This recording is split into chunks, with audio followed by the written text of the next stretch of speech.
Sorry. Do we have an age range of the victims? I've got 6 early days, but of those deceased? No, very early, sorry. I don't have those details at the moment. As you can imagine, there has been a fair dislocation. The ambulance service responded brilliantly.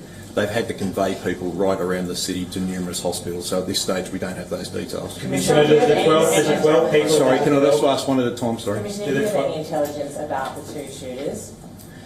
We're working through that at the moment. Obviously, part of the declaration is because I have information about the deceased shooter. It's not something I'm prepared to give at the moment. It will be part of the investigation, but we will work tirelessly through our counter-terrorism command to make sure we investigate all of the circumstances. Commissioner, the 12 people that are deceased, do they include the gunman that is deceased, or is the gunman additional to that 12? We've set up the 12 deceased at the moment. This is a really fluid situation. I would like to provide more certainty, but certainly the numbers that we are talking at the moment include the gunman. Were any children among the deceased? At this stage, I don't believe so. However, I do believe that a child was transported to hospital. Again, I don't want to give information that turns out to be incorrect. It is very early. We know that there has been a number of people turn up to hospital. We've had 29 others transported, and we know people are still turning up there. What gives you reason to think there might be a third gunman person around? Unfortunately, in these sort of circumstances, we get information from a range of areas. We tend to be as safe as we possibly can so that we know that we have 2 definite offenders, but we want to make sure the community is safe. So we will run down this investigation. The reason that we have so many investigators out tonight is we can make sure that that happens. The fact that we've declared this as a terrorist incident, we've provided special powers, is to make sure that we prevent any further. I cannot confirm there is a third offender, but I want to make sure there's no stone left unturned. Some news outlets are reporting a home in Bondi Beach is being raided. Can you confirm that? No, I'm well aware on social media that an identity of a person believed to be one of the gunmen has been circulated there. When I ask for calm, that is really important. This is not a time for retribution. This is a time to allow the police to do their duty. So police are responding to make sure that all of the community is safe. That is our role. What can you tell us about public order rights, squad officers raiding homes? Is that happening right now? What I'd say to you is that we have police right around the city at the moment to make sure that all of the community is safe. I don't want to go into too much specific activity. Our job is to respond to intelligence we get, respond to information, but make sure the community is safe. So unashamedly, we do have a lot of public order and rights squad and other police out on the streets at the moment to make sure there is calm. This disgraceful act will not go unpunished. Sorry. So given it was a Hanukkah event, first night of Hanukkah, were there any additional police resources around the Bondi area or Dover Heights in case there was any problems? There certainly were police patrolling that area. We were well aware and we worked closely with the Jewish community in terms of Hanukkah. The Jewish community has its own security group that we work very closely with, so there were police present. The fact there was such prompt action taken demonstrates the police were present. Is there still an active threat tonight? Sorry? Is there still an active threat? No, what I've said before is that we are aware definitely of 2 offenders at the moment. One of those is deceased, one is in hospital at the moment. We want to investigate thoroughly so that if there is a third offender or any other people are linked to this matter, we will investigate them and take action against them. What intelligence do you have about this third person? Was he there with a gun? Is he outside of the area? What intelligence do you have? I think people need calm and worry that there's someone on the run still. It's way too early to give that information. The community can be very reassured that the police responded quickly.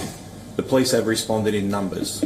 We have a significant investigation underway at the moment. We will be following all people linked to those gunmen that we know, and we'll take action to keep the community safe. The community can rest assured that the police will take positive action to keep them safe. What weapons were used and were they sourced illegally? And what can you tell us about the improvised explosive device found under the bridge? It's way too early to give any description of the firearms other than to say that they were long arms.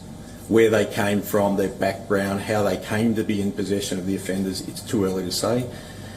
As part of the investigation and shortly after the shooting occurred, police located a vehicle in Campbell Parade at Bondi, which we believe has several improvised explosive devices. We have our rescue bomb disposal unit there at the moment working on that. What is the latest on that? It's still underway at the moment. Are they Were any of viable these devices or? It's too early to say that. As I said, we've got our rescue and bomb disposal unit there. They will take the appropriate action. They're experts in their field. Were either of the two individuals, the deceased and the one in custody, known to authorities before this evening?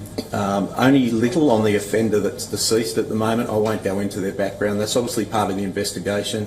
Certainly form part of my consideration as whether to consider this to be a terrorist event. Were any of the gunmen licensed to hold firearms, and do we know whether they were known to ASIO or New South Wales Police? It's too early in that investigation. Why did you declare it a terrorist attack? There was a range of circumstances. Obviously, the fact that it's the first day of Hanukkah, the types of weapons, the offenders, some of the other items we found at the scene. As I said, we have found an improvised explosive device in a car, which is linked to the deceased offender. So there's a range of circumstances, and obviously the Jewish community has a right to feel safe. We will take serious action. Commissioner, you knew about the gunman that was deceased. How did you miss this attack? No. I don't even think that's a reasonable question. What I said is that we are aware of the person. That does not mean there was any specific threat posed by that person. If the police had had intelligence that there was a risk to the community or to this event, we would have taken significant action. This is a tragic event. This is not the time to be pointing the finger. There will be a thorough investigation. My main focus is to make sure that the community feels safe and know that the police are there to support them and keep them safe. Commissioner, how can two people with guns, improvised explosive devices in a car, organise something like this, potentially with a third person, and police do not know that it's coming? Well, I think if you think about the size of the community here, our police do a fantastic job. Day in, day out, you see the work that we do to prevent crimes happening. We need intelligence to actually do that. As I said, the person that we know has very, very little knowledge to the police. So he's not someone that we would have automatically been looking at this time. What can you tell us about the two injured police officers? Do you have their ranks? Has anyone been able to speak to them? I wouldn't want to provide those details at the moment. We've obviously got next of kin coming down. Their loved ones will be with them. I want to make sure that they have some time in peace before we do. It's too early to provide that information. Do you have a condition report at all? Serious, verging on critical, and both are in surgery on top. Commissioner, understand a rabbi was among those who have been killed. Can you confirm that? I can't confirm that, sorry.